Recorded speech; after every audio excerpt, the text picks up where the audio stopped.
ದೇಶದ ಪ್ರಧಾನಿನೇ RSS stamp ಅನ್ನು ಬಿಡುಗಡೆ ಮಾಡಿದ್ದಾರೆ, ಕಾಯಿನ್ ಅನ್ನು ಬಿಡುಗಡೆ ಮಾಡಿದ್ದಾರೆ. ಅಂದ್ರೆ ಇಡೀ ದೇಶ ಗೌರವ ಕೊಟ್ಟಿದೆ ಅಂತಲ್ಲ, ನೀವಲ್ಲ ಕಾಂಗ್ರೆಸ್ ಅವರು. ನಾಳೆ ನಮ್ಮ ಸರ್ಕಾರ ಬಂದ್ರೆ ಇವ್ರು ಹೇಳಿದ್ದಾರೆ, ಯಾರು ನಮ್ಮ ಲೋಕಾಯುಕ್ತ ಸಂತೋಷ್ ಹೆಗ್ಡೆ ಅವರು. ಸಂತೋಷ್ ಹೆಗ್ಡೆ ಅವರು ಪ್ರೆಸ್ ಮೀಟ್ ಅಲ್ಲಿ ಹೇಳಿದ್ದಾರೆ, RSS ಬ್ಯಾನ್ ಮಾಡಿರೋವಂಥದ್ದು, ರಿಸ್ಟ್ರಿಕ್ಟ್ ಮಾಡಿರೋವಂಥದ್ದು ತಪ್ಪು ಅಂತ ಹೇಳಿದ್ದಾರೆ ಸಂತೋಷ್ ಹೆಗ್ಡೆ ಅವರು.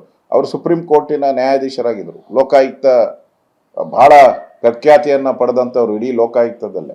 ಅವ್ರು ಹೇಳಿದ್ದಾರೆ, ನಿಮ್ಗೆ ಹುಚ್ಚು, ಯಾವುದೇ ಸಂಘಟನೆ ನಂಗೆ ಬ್ಯಾನ್ ಮಾಡಕ್ ಬರಲ್ಲ ಅಂತ ಹೇಳಿದ್ದಾರೆ. ಅವ್ರು ಹೇಳಿದ್ದಾರೆ, ನೆಕ್ಸ್ಟ್ ನಿಮ್ ಕಾಂಗ್ರೆಸ್ನೇ ಬ್ಯಾನ್ ಮಾಡಿದ್ರೆ ಏನ್ ಮಾಡ್ತೀರಾ ಅಂತ ಹೇಳ್ತಾರೆ. ಗ್ಯಾರಂಟಿ ಹಂಗೆ ಆಗ್ತೈತೆ, ನಿಮ್ ಕಾಂಗ್ರೆಸ್ನೇ ಬ್ಯಾನ್ ಮಾಡಕ್ ಬಿಡ್ತೀರಿ.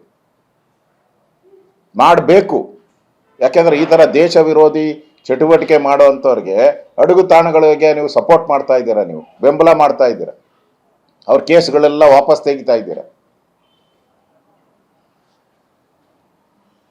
ಅವ್ರನ್ನೆಲ್ಲ ನಮ್ಮ ಬ್ರದರ್ಸ್ ಅಂತೀರಾ. ಕುಕ್ಕರ್ ಬ್ಲಾಸ್ಟ್ ಮಾಡಿದವರು, ದೇಶದ್ರೋಹಿ ಕೆಲಸ ಮಾಡಿದವರೆಲ್ಲ ನಮ್ಮ ಬ್ರದರ್ಸು ಸಿಸ್ಟರ್ಸ್ ಅಂತೀರಾ ನೀವು.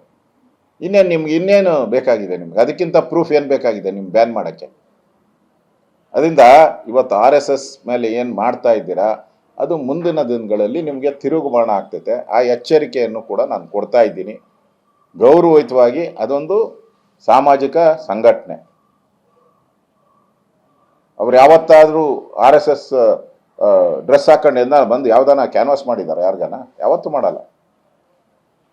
ಯಾವತ್ತಾದ್ರೂ BJPಯ ಕಾರ್ಯಕ್ರಮದಲ್ಲಿ ಭಾಗವಹಿಸಿದಾರ? ಯಾವತ್ತೂ ಭಾಗವಹಿಸಿಲ್ಲ ಅವರು.